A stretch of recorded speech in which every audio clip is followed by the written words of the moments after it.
Good morning, কেমন আছেন সবাই? আশা করছি ভালো আছেন। আমিও ভালোই আছি। গতকাল রক্তটা নিয়ে গেল, তো গতকাল না, তার আগের দিনে, মানে মিডিলে একদিন গ্যাপ গেছে। তো শরীরটা একটু দুর্বল রয়েছে, আর কিছুই না। টেস্টের রিপোর্ট আজকে বিকেলে দেখাতে যাব।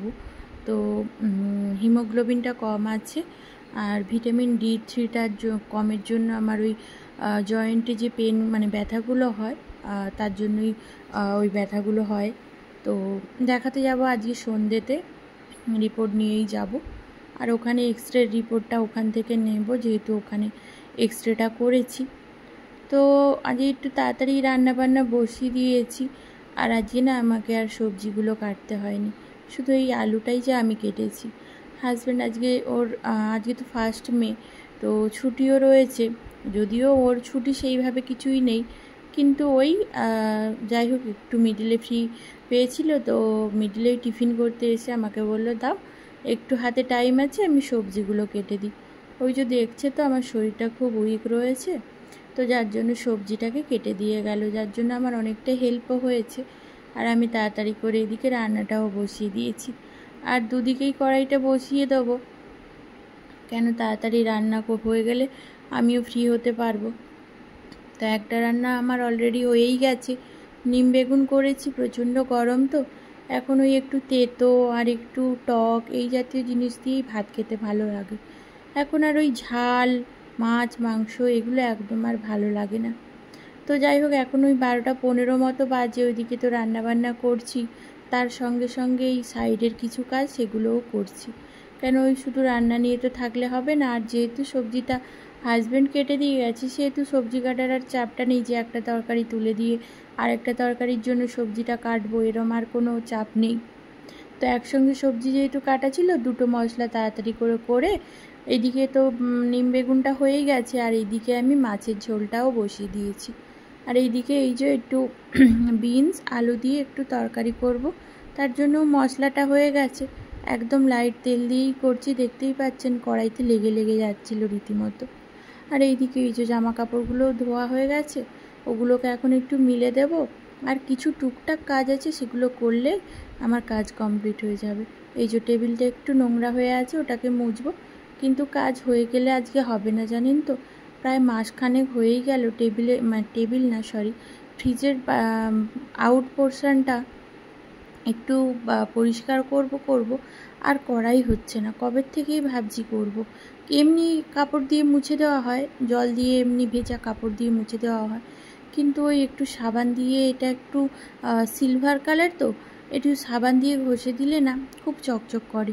কলিন দিয়েও ঘষি, কিন্তু তার থেকেও আমার যেন মনে হয় একটু ওই যে লিকুইড, যেটা বাসন ধুই লিকুইডটা দিয়ে, ওটা দিয়ে একটু ভালো করে ঘষে, মানে ভালো করে একটু ঘষে দেওয়ার পর কাপড় দিয়ে ভালো করে জল দিয়ে মুছে তারপর আর একটা শুকনো কাপড় দিয়ে মুছে দিলে না এর ছোপ ছোপ দাগগুলোও চলে যায়, আর খুব ভালো পরিষ্কারও হয় আমার মনে হয়। ওর জন্যই সেই কাজটা নিয়েই আজকে বসলাম। ওইদিকে রান্নাবান্না তো মোটামুটি হয়েই এসছে, ওই তরকারিটা ফুটছে, ওটা নামিয়ে নিলেই হয়ে যাবে। আর বাসন কোসন যা ছিল সব না একটু একটু করে ধুয়ে নিয়েছি, বেশি একসঙ্গে আর গাদা করিনি। ওই 2-4টে করে বেরোচ্ছিল, 2-4টে করে ধুয়ে রেখে দিচ্ছিলাম, এরম আর কি। তো তারপরে এই যে ফ্রিজটা পরিষ্কার করব বলেই আরও বেশি তাড়াহুড়ো করছিলাম। কেন করব, আজ নয় কাল করব আর করাই হয় না।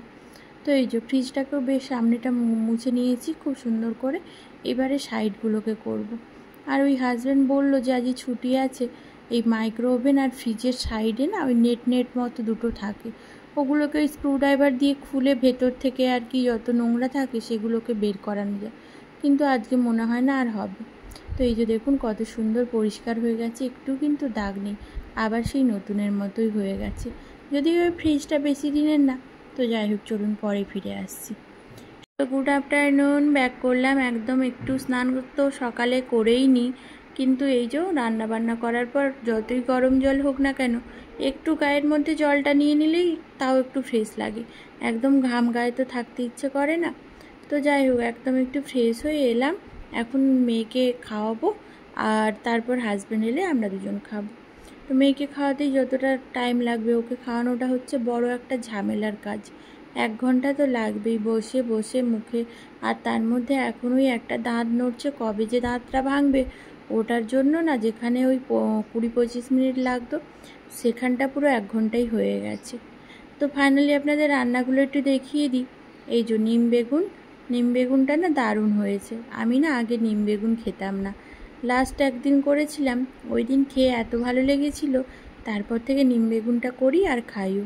আর এই যে বিনস দিয়ে আলু দিয়ে তরকারি আর মাছের একদম গামাখা করে মাছ দিয়ে আলু দিয়ে পটল দিয়ে ঝোল হচ্ছে মেনু। চলুন খাওয়া দাওয়া করে পরে ফিরছি। সো রেডি হয়ে নিয়েছি, বেরোবো এখন, ডক্টরের কাছে যাবো রিপোর্টটা দেখাতে। তো চলুন যাওয়া যাক, অনেক লেট হয়ে গেছে।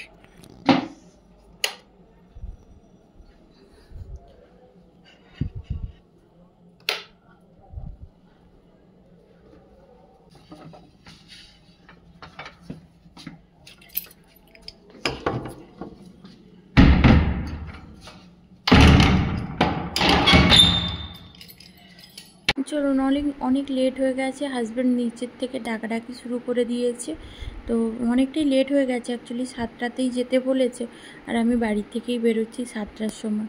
তো এখনও এতটা যাব, তাও বাইকে যেতে ওই 10-12 মিনিট মতো লেগেই যাবে।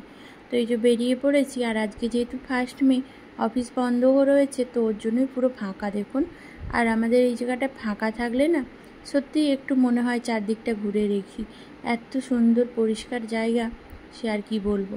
খুব ভালো লাগে ঘুরতে, আর খুব হাওয়া দেয় তো তার জন্য আরও বেশি ভালো লাগে। আর আমাদের কোয়ার্টার থেকে মেন গেটটা না অনেকটা ডিস্টেন্স, মানে ভেতরের ক্যাম্পাস থেকে মেন গেট পর্যন্ত হেঁটে প্রায় 10 থেকে 14 মিনিট তো লাগেই। আর বাইকে করে ওই 1-1.5 মিনিট মতো লাগে। হেঁটে অনেকটা, যেহেতু অনেকটা ঘুরে আসতে হয়, আর বাইকে তো একটু টাইমই লাগে। তো ডক্টর দেখিয়ে এখন একটু যাব কাজরাপাড়া, তারপর যাব বাড়ি। তো আজকের ব্লগটা এখানেই এন্ড করছি, আর বড় করছি না। আর হাজব্যান্ড ওই কী বলছিল আমাকে, তার জন্যই আমি একটু মুখ বাঁকাচ্ছিলাম আর কি। তো চলুন আজকের মতো টাটা, সবাই ভালো থাকবেন।